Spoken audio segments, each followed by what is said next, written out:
A Grand Rapids businessman who was behind a brand name you see at the grocery store was remembered today. Miguel Navarro died on Sunday. He was 83 years old. Eva Gary Cooper is here with more on how he was honored today and the legacy he leaves behind in West Michigan. Miguel Navarro was a family man, a successful businessman, and an icon in the Latino community. Today was a celebration of his life and how he left his mark on our community.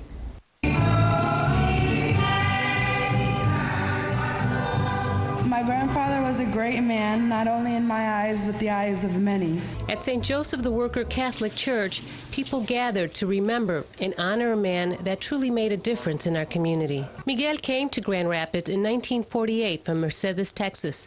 In 1959, Navarro opened up a restaurant known as 503 Division. That was the address and the name.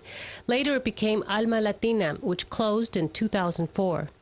From the mid-1960s to the early 80s, Miguel Navarro and Alberto Torres ran the Roosevelt Boxing Club in Grand Rapids. His job there was to create champions, certainly in fighting, but also champions in spirit, and he was always working to that, whether or not you fought or were just there to hang out. He was just there to support you, and he was a great guy. The business that most of us are familiar with is El Matador.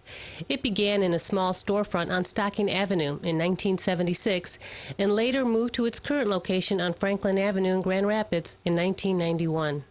Navarro was honored with many awards for both his business success and his involvement and support of the Latino community.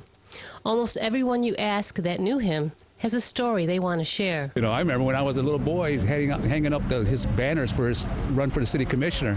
And at that time, I'm thinking, who the heck is this guy to think that he can do this, you know? I love that man.